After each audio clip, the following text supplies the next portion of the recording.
Padur supreme மருத்துவமனையில் மருத்துவர்கள் பணி புறக்கணிப்பு.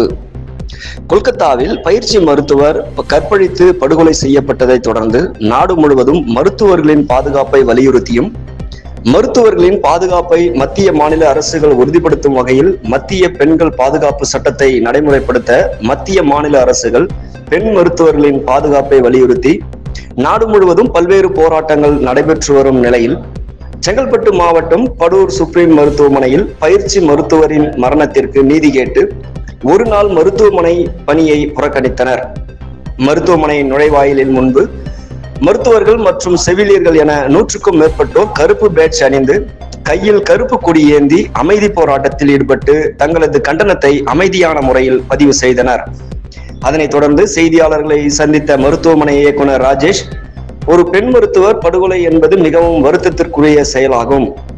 மருத்துவர்கள், குறிப்பாக பெண் மருத்துவர்கள் பல்வேறு இடர்பாடுகளில் பணிகளை செய்து வருகின்றனர். அவர்களின் பாதுகாப்பை மத்திய மாநில அரசுகள் உறுதி செய்ய வேண்டும் என கேட்டுக்கொண்டார். வணக்கம், என் பேர் ராஜேஷ்குமார். நான் சுப்ரீம் சிறப்பு மருத்துவமனை நிர்வாக இயக்குனர்.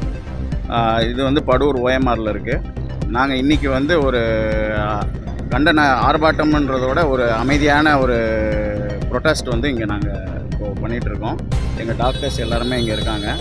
இது எதுக்காகனா, இப்போது போன வாரம் இந்த கொல்கட்டாவில் நடந்த இந்த மோசமான சம்பவம், அதாவது எல்லாருக்கும் தெரியும், ஒரு டாக்டரை ஒரு ஹாஸ்பிட்டலுக்குள்ளே கற்பழித்து கொலை பண்ணியிருக்காங்க. இது மிகவும் கண்டனத்துக்குரியது. இதனால் எல்லா டாக்டரும், எங்களோட பெண் மருத்துவர்கள் எல்லாமே மனக்குழஞ்சி ஒரு பாதுகாப்பின்மையோடு இருக்காங்க. ஸோ இதுக்கு இந்திய அரசாங்கமும் இதுக்கு ஒரு தனி ஒரு லா கொண்டு இதுக்கு ஒரு ஸ்பெஷல் ஆக்ட் கொண்டு கண்டிப்பாக மருத்துவர் மேலே ஒரு வன்முறையை, இந்த மாதிரி எந்த ஒரு விதத்துலேயும் மருத்துவர் மேலே வன்முறையை தின்னா அதுக்கு ஸ்பெஷல் லா கொண்டு அதுக்கு கடினமான சட்டத்தை கொண்டு அவங்களுக்கு தண்டனை கொடுக்கணும். அப்போ தான் இதுக்கெலாம் ஒரு தீர்வு கிடைக்கும். அதே மாதிரி இப்போது பிடித்த அந்த குற்றவாளிகள்லாம் உடனே தண்டித்து ரொம்ப காலதாமதம் பண்ணாமல் அவங்களுக்கு கடுமையான தண்டனை கொடுத்தா தான் இவங்களுக்கு எல்லாருக்குமே ஒரு ஆறுதலாகவும் ஒரு இதுவாக இருக்கும் என்று தாழ்மையோடு கேட்டுக்கொள்கிறேன். இது ஆல் இண்டியா லெவலில் டாக்டர்ஸ் அசோசியேஷன் மூலிமா இது இன்றைக்கி ஸ்ட்ரைக் அறிவிச்சிருக்காங்க. அதுவும் சார்பாக ப்ளஸ் எங்களோட கண்டனத்தை தெரிவிக்கிறதுக்காக நாங்கள் இந்த ப்ரொடெஸ்ட் பண்ணிட்டுருக்கோம். அதனைத் தொடர்ந்து பேசிய மருத்துவர் அர்ச்சனா, மத்திய அரசின் சென்ட்ரல் ஆக்ட் சட்டத்தை அமல்படுத்தவும் கற்பழித்து கொலை செய்த கயவர்களை தூக்கிலிட வேண்டும் எனவும் இந்த வழக்கின் தீர்ப்பே எதிர்வரும் சந்ததிக்கு பாடமாக இருக்க வேண்டும், குற்றவாளிகளை கண்டுபிடித்து அவர்களுக்கு கடுமையான தண்டனை வழங்க வேண்டும் என்றும் இவ்வாறு செய்பவர்கள் தீவிரவாத சட்டத்தில் கைது செய்து தூக்கிலிட வேண்டும் எனவும் கேட்டுக்கொண்டார். நான் doctor Archana, paediatrician, supreme hospital. இவ்வளோ நாள் நிறைய சம்பவங்கள் இந்த மாதிரி டாக்டர்ஸ் அட்டாக் பண்ணி நடந்துட்டு தான் இருந்துச்சு. இது வரைக்கும் இவ்வளோ ஸ்ட்ராங்காக நாங்கள் இன்சிஸ்ட் பண்ணதே இல்லை, பண்ண விட்டதும் இல்லை. This is the first time we have an opportunity to insist it very clearly. இந்த மாதிரி இனிமேல் சம்பவம் வரவே கூடாது, நடக்கவே கூடாது, எங்களுக்கு ப்ரொடெக்ஷன் இருக்கணும் அப்படின்றத நாங்கள் ரொம்ப கிளியராக இந்த டைமில் இன்சிஸ்ட் பண்ணுறோம். அதுதான் நாங்கள் முக்கியமாக சொல்ல வரோம். சென்ட்ரல் ப்ரொடெக்ஷன் ஆக்ட் அதை கண்டிப்பாக இனிமேல் அமெண்ட்மெண்ட்க்கு கொண்டு வரணுன்றது தான் எங்களோட முக்கியமான கோரிக்கை. இந்த மருத்துவ மாணவியுடைய மரணம் ஒரு வேஸ்ட்டாக போயிடக்கூடாது. இதுக்கு மேலே இந்த மாதிரி ஒரு சம்பவம் நாடு முழுசும் எங்கேயும் நடக்காமல் இருக்கிறதுக்கு இது ஒரு முக்கியமான மைல்கல்லாக இருக்கணும் அப்படின்னு நாங்கள் கேட்டுக்கிறோம். நான் ஆப்ஸ்டெட்டிஷியன் அண்ட் கைனகாலஜிஸ்ட்டாக இருக்கேன். ஸோ எங்களோட ப்ரொஃபஷன் பார்த்திங்கன்னா இந்த டைமுக்கு தான் நாங்கள் வேலை பண்ண முடியும், இந்த டைமுக்கு தான் நாங்கள் வேலை பண்ண முடியும்னு எங்களால் செலக்ட் பண்ண முடியாது. நாங்கள் எமர்ஜென்சி சர்வீசஸ், எந்த நேரம் யாருக்கு பிரசவ வலி வந்தாலும் நாங்கள் உடனே ஹாஸ்பிட்டலுக்கு வரணும். இப்போ எங்களுக்கு நைட் டைம்லேயே லேபர் பெயின் வருதுன்னா நாங்கள் கண்டிப்பாக தான் ஆகணும். 2 மணி 3 மணி எப்போவா இருந்தாலும் நாங்கள் தான் ஆகணும். இந்த மாதிரி ஒரு சிச்சுவேஷன் இருந்துச்சுன்னா எங்கள் வீட்டில் உள்ளவங்களும் ஆப்வியஸ்லி எங்களை அனுப்ப பயப்படுவாங்க.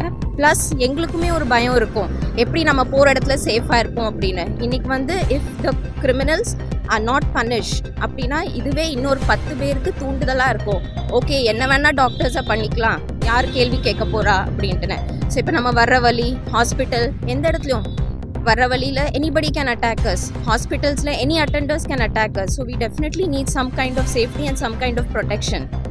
So this is what I request the government. கண்டிப்பாக நீங்கள் ஏதாவது சேஃப்டி மெஷர்ஸ் எடுத்து தான் ஆகணும். இல்லைனா இந்த மாதிரி சிச்சுவேஷன்ஸ் நடக்க நடக்க டாக்டர்ஸும் அவங்க ஃபேமிலிஸும் கண்டிப்பாக ஃபீமேல் டாக்டர்ஸ் எல்லாருக்கும் துணிஞ்சு வேலை பார்க்குறவங்க எல்லாரையும் கண்டிப்பாக பயப்படுற மாதிரி தான் இருக்குது.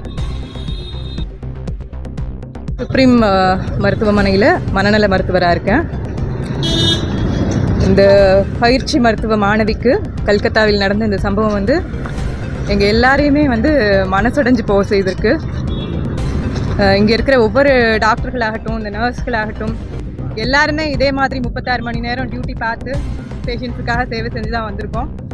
எங்கேயோ கிடைக்கிற கொஞ்ச இடத்துல அந்த 1 மணி நேரம், அதுவும் எதுக்காக அப்படின்னா 36 மணி நேரம் தொடர்ந்து டியூட்டி பார்க்குறது அப்படிங்கிறது நார்மல் ஹியூமன் ஃபிசியாலஜியே இல்லை. ஒரு 12 மணி நேரத்தில் மூளை வந்து டயர்டாயிரும். அந்த 36 மணி நேரமும் வந்து ரொம்ப கவனமாக பேஷண்ட்டுடைய ஒவ்வொரு வைட்டல்ஸையும் மானிட்டர் பண்ணணும். அதோட வந்து பேஷண்ட்ஸ் கிட்ட கனிவாக நடந்துக்கணும். பேஷண்ட்டோட அட்டெண்டர்கிட்ட பொறுமையாக சகிப்புத்தன்மையோடு நடந்துக்கணும். இப்படி வந்து பல கோணங்களில் வந்து எங்களுக்கு வேலை இருக்கிறப்ப அந்த 1 மணி நேரம் எங்கே இடம் கிடைக்குதோ, எங்கே கொஞ்சம் என் ஸ்பேஸ் இருக்கோ அங்கே வந்து அப்படி சுருண்டு படுத்து தூங்குறது வந்து எங்களுக்கு வந்து நார்மலான விஷயம். எங்களை வந்து சின்ன வயசில் என்னெல்லாம் சொல்லி வளர்த்துருப்பாங்க அப்படின்னா, நல்லா படிக்கணும், கரெக்டாக இருக்கணும், எங்கேயும் போகக்கூடாது, அப்படி தானே சொல்கிறாங்க. பல ரேப் கேசஸில் வந்து அப்படி தானே சொல்கிறாங்க, வெளியே போகாத, எதுக்கு இத்தனை மணி நேரத்துக்கு போனேன், எதுக்கு இவ்வளோ ட்ரெஸ் போடுற அப்படின்னு. இந்த டாக்டர் என்ன செஞ்சாங்க? அவங்க வார்டில் அவங்க டியூட்டி பார்த்துட்டு கிடைச்ச கொஞ்ச நேரத்தில் சுருண்டு படுத்து தூங்கிட்டு இருந்தாங்க.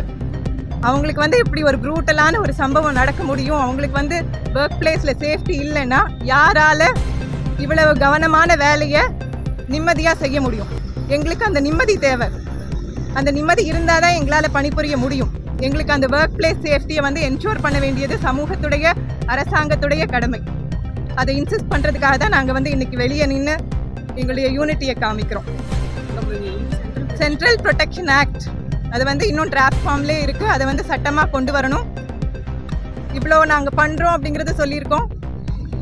அப்போ வந்து எங்களை பாதிக்கிற ஒவ்வொரு செயல்களையும் தீவிரவாத நடவடிக்கைக்கு ஒப்பா பார்க்கணும். எங்களுக்கு அந்த அளவுக்கு ப்ரொடெக்ஷன் கொடுக்கணும். மேலும் இது போன்ற செய்திகளை உடனுக்குடன் தெரிந்து கொள்ள விடியல் செய்திகள் யூடியூப் சேனலை சப்ஸ்கிரைப் செய்யவும்.